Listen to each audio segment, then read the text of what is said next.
So, you Yeah. think you can do this? Oh yeah, no, this is easy. Is it now? It's super duper easy. Is it now? I'm really good at this part of the game. Like, this isn't even that tricky because, like, you know, there's no van, so it's easier. It's like so much easier. The van was the tricky part. This is where the game actually gets really, really simple. Because all it is just you know, you just don't die. That's it. It's as simple as just. It's so simple. And have you ever tried that to strategy? not die. No, I highly recommend the strategy. wow. I've been using it just forever now. Oh, wow. I always use the strategy of don't die. Wow. Have you not noticed that? Oh my gosh! I feel so. You know. I'm embarrassed. I thought you knew. Huh. That makes so much sense now. Yeah. Even in like life. Oh, absolutely. No, you can thing- apply this video game logic to even life sometimes. The goal is to not die. Yeah. No, Okay. die as little as humanly possible is, quite frankly, the best advice I can possibly give you as one human to another human. One human to another human. One human to another human. Woo. This is I am not okay with this. it's no, but see, this isn't even that bad, right? Because You're super good at this. well, yeah. Again, Kenny, the strategy is to just, you know, don't screw up. Just don't screw up. You know, you just get gotta- really good, and then you just don't screw up. It's as simple as that. All right. Okay. I'm telling you, if you Okay. adopt the strategy of just being really good always at everything, you know, life would actually work out pretty well for you. Uh-oh. Oh no. Cooper. I Hey. should've known. Why did they lock her? Okay, question. Honest question here. First try. Why did they lock her up with her pistol? Just listen to that voice. The Cooper clan.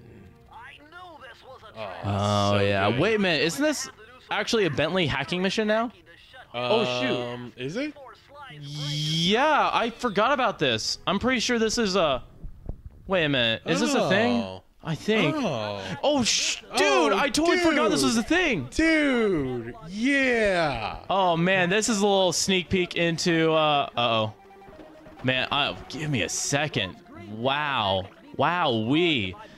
A little foreshadowing for what we're going to see in the next Sly Cooper game, actually. Yeah. A little bit of a spoiler, but you know what? I'm super duper man, into it.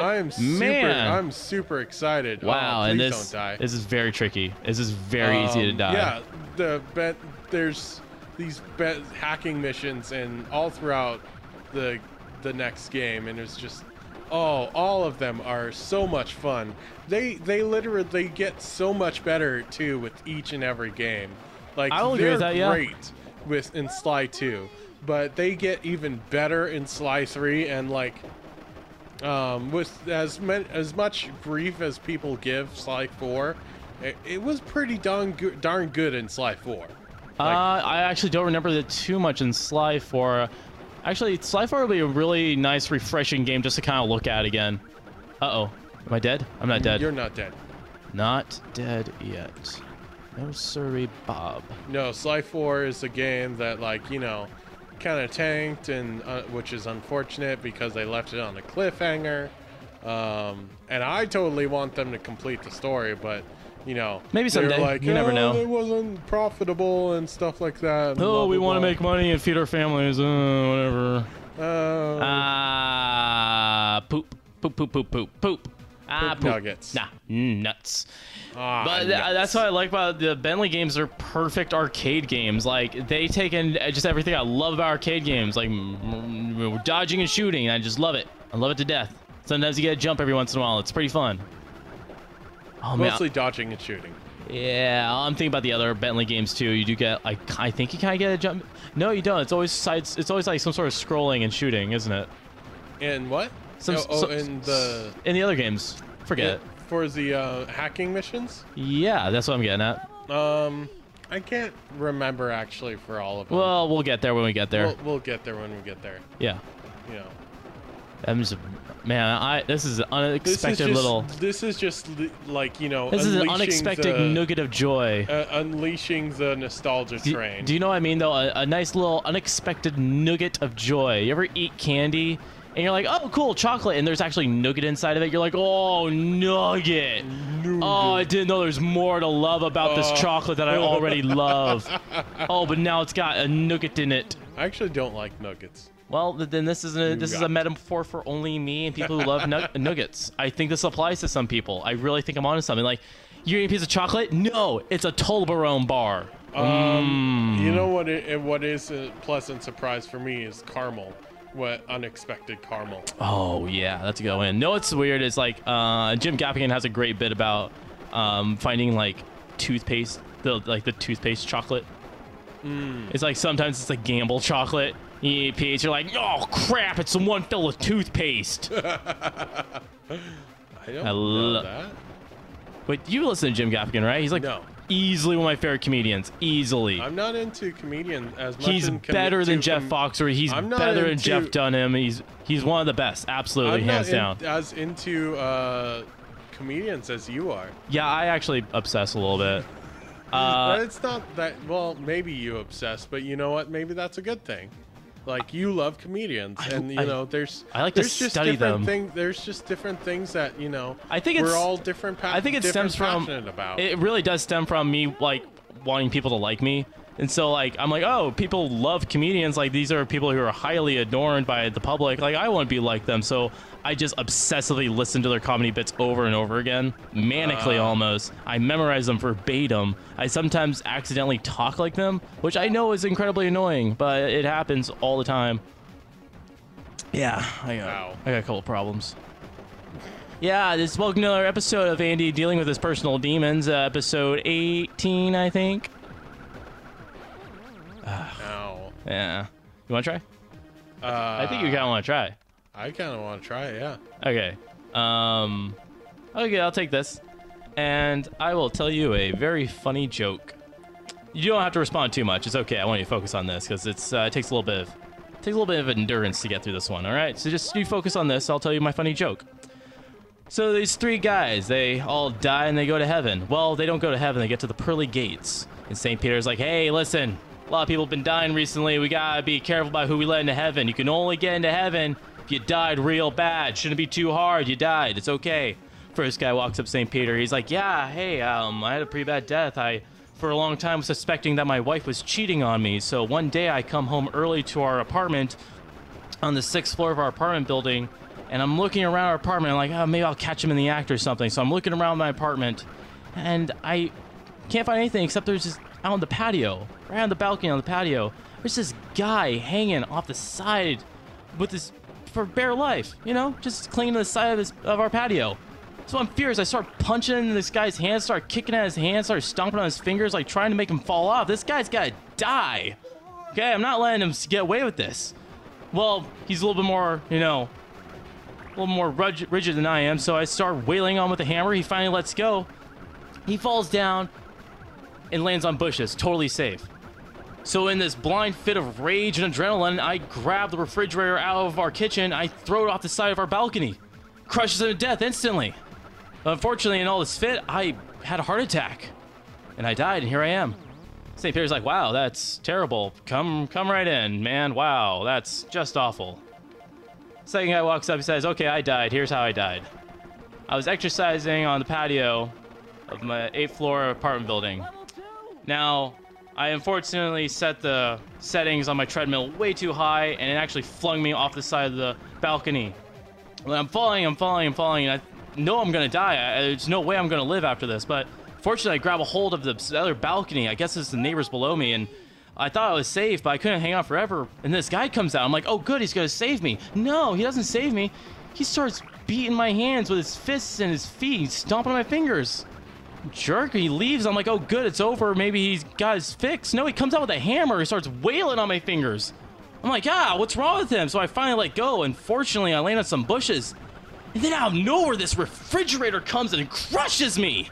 And like, here I am. I just freaking, the refrigerator. A refrigerator. That's how I got here. St. Peter's like, okay, you can also go. I'm going to do some paperwork after this. Third guy comes up. He's like, all right, let's listen. I'm hiding in a refrigerator. Yeah, I love that joke. It's one of my favorites. You know what's terrible about that? You know what's terrible? You know what's absolutely awful? I once told that joke in front of my class, my senior year in high school. Senior year in high school, we're studying comedy, a thing I obsess about. And you embarrassed yourself, didn't you? Nobody laughed at my joke! Nobody laughed at your joke? That's when I realized I'm not That's very hilarious. funny. No, that's... In a very cruel, ironic way, yes, it's hilarious. The whole circumstance and the reason I got excited for that stupid assignment to tell a joke in front of the class, really thought I was going... Maybe that's just hilarious to me because I love dark humor, but... Like, this would make, like, a really heart-wrenching, cringy scene in some TV sitcom. Do you want to do that? You want to put this in a TV sitcom someday? That would be great someday. We'll just develop a character who's really into comedy. Yes. Probably won't be that difficult to do because everyone loves comedy. Come on, it's great. It's perfect. You know what? Okay. You know what's something that I like to do? What's that? That people think I'm really weird for doing it. What's that? Okay, so... Wait. I'm sure I could think of a few things, but go on. I'd like to embarrass myself. What? Intentionally. No, you don't. What? In the middle of public. No. For the sole purpose of making people laugh. Because Okay. I don't know You gotta what give me it some is, examples.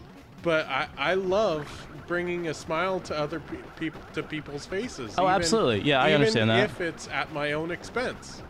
Is that why you do the show? What's that? Is that why you do the show? Yes. Oh, okay. No, that's fair. Yeah. I No, understand. but like this one time, shoot, I'm trying to think of an actual It's all example good, now. man. It's all good. I'm But probably not it's going to like beat this. Like this time where I accidentally did something embarrassing. People laughed, and then I was like, Oh, is it that one time you talked to a girl? People like it. Is that one time No. you No. No. Yeah. No. I think it was. Shut up. Pretty sure it was. Oh, is that one really hot girl in school? Yeah, I think it was. But anyway, people laughed, and I was like, oh, hey, people find this funny. So, you know. Oh, also, right there, I was really close to beating it, and I didn't beat it. Anyways, You were really close to beating I was it. really I was close. disappointed in you. As was I. In fact, I am still disappointed in you. Go on You about have being failed embarrassed me. in public. No, that's pretty much it. Oh, that's a pretty just good story. just the fact that I like embarrassing myself for the sole purpose of people's enjoyment. Like I really enjoy that, and people think I'm really weird for that. I mean, it kind of makes sense. Like, we were all in musical theater, and that was pretty embarrassing at times. Think about it. Yeah, it was pretty embarrassing. It was a little demeaning at times, and I did it all the time. I loved it. Well, because it's not like,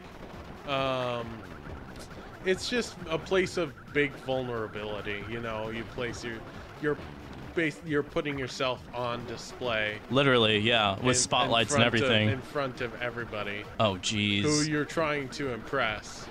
You That know, girl even I like in that class. Cute girl you like in class. Yeah. Let me. If anyone's thinking about joining theater to impress that girl they like in class, it's not gonna work. Unless they're a theater girl themselves. Even then. Even then? No, just don't risk it. Don't date somebody you're in theater with. I'm gonna say it right now, idiot high schoolers. Don't date somebody you're in a play in with. fact, you know what? You just stupid skip hormone. Dating, just skip dating altogether in high school. It's just.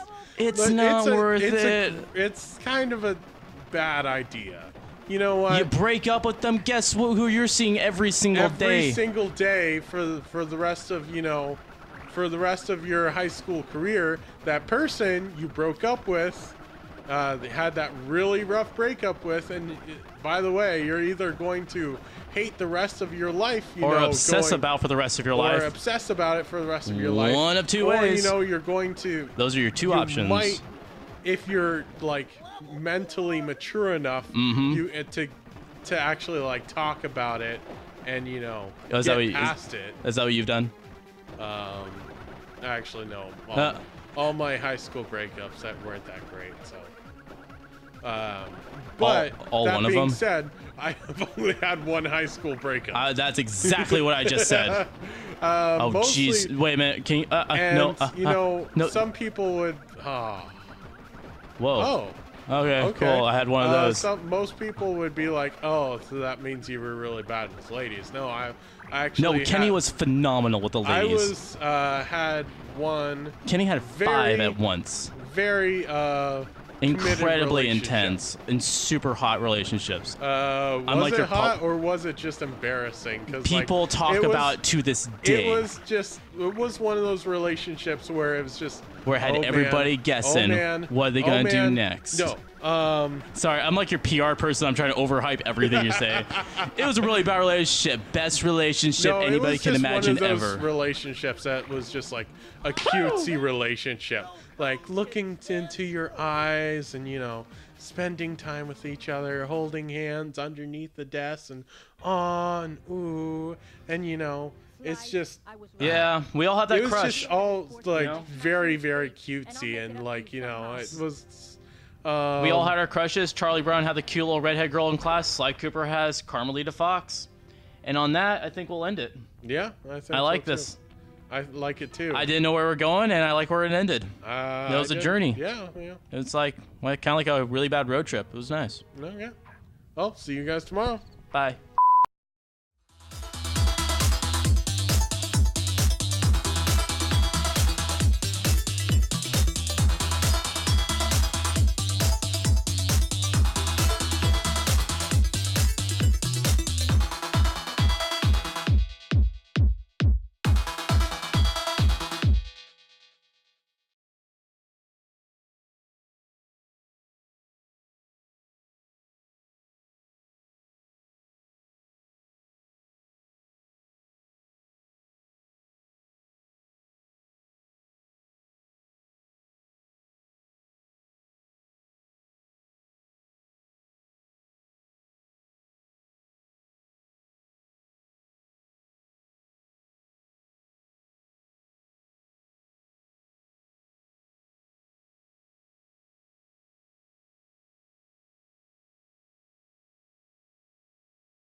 You should say next time. You should be like, "Do you always have to have the last word?" I'm like, "No."